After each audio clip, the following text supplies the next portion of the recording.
예, 비하인드 뉴스 시간입니다. 이성대 기자가 나와 있습니다. 첫 번째 키워드 볼까요? 네, 첫 번째 키워드 보겠습니다. 반사의 반사의 반사. 예, 이 초등학교 때 반사 이거 하던 것 같은데 그 얘기입니까? 네, 무지개 반사 뭐 이런 얘기인데요. 예. 자, 그 최악의 미세먼지 때문에 정치권에서는 연일 상대방 탓을 하고 있습니다. 특히 한국당에서는 문 대통령의 미세먼지 공약을 제대로 지키지 않고 있다면서 강하게 비판을 하고 있는데 실제로 문 대통령 대선 당시에 이런 언급을 했습니다. 직접 들어보시죠. 예. 국민들의 하루는 어느새 미세먼지 걱정으로 시작되고 있습니다. 환경부 등 정부가 제시한 대책은 미세먼지 오염도를 미리 알려주는 문자 서비스뿐이었습니다. 예, 저도 기억이 나는 장면입니다. 워낙에 뭐 미세먼지 문제 계속 심각하다 보니까 그때 이제 정책 뭐 공약 중에서도 인기 있는 걸로 꼽히지 않았습니까?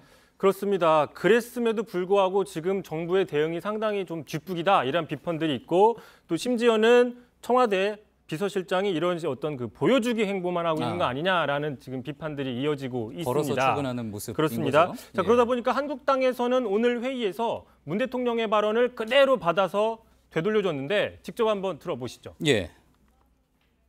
이렇게 써놓으셨는데 저한테도 맨날 이 문자 서비스뿐이었습니다.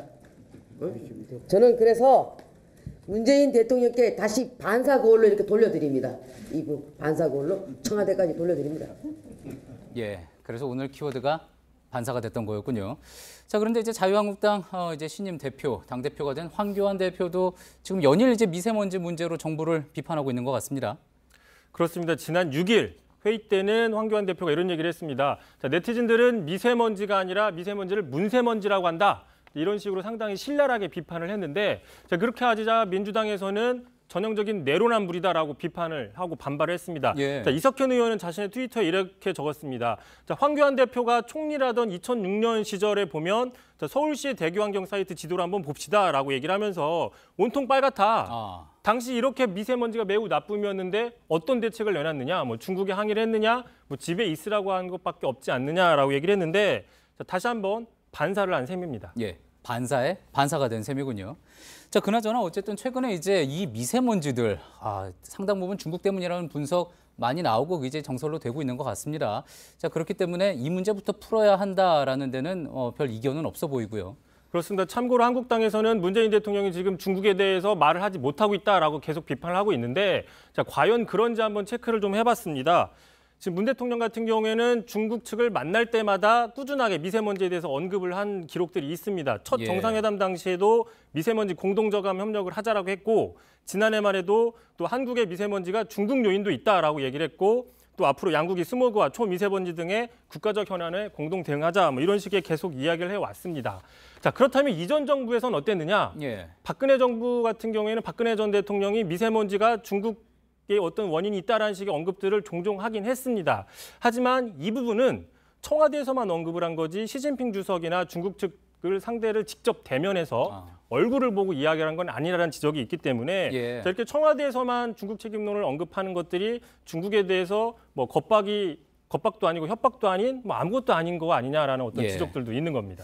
예, 결국은 뭐 미세먼지 문제 국민들이 바라는 거는 구체적이고 실효성 있는 어떤 대책이 나오는 거를 바라는 거지 뭐 누구 탓이다. 이거를 규명하는 것을 바라는 것은 아니겠죠. 예, 앞으로도 심각해질 텐데 이 부분에 대해서 머리 맞대고 좀 협력할 문제로 보입니다. 다음 키워드 한번 가볼까요? 자, 두 번째 키워드 보겠습니다. 자, 개각 반사 효과. 예, 이번에도 반사군요. 지금 사진에 나오고 있는 모습은 오늘 이제 입각설이 계속 많이 나왔다가 입각하지 않기로 된 우상호 의원 모습이군요. 그렇습니다. 그러다 보니까 당 안팎에서 좀 설왕설래가 있었는데 그러자 당에서는 공식 입장까지 내놨습니다. 자, 이렇게 내놨는데 자, 우상호 의원이 입각해서 제외된 것은 이해찬 대표의 만류가 있었다.